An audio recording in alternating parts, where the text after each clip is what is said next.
An SES light is basically a check engine light, so you're going to usually notice something, your car is going to run rough or maybe not.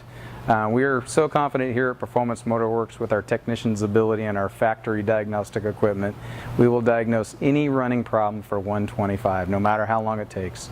It takes us 2 hours, 3 hours, whatever, we will figure it out for 125. And don't forget to check out our informational videos. We've got quite a few. If you need to reach us at 916-259-3931.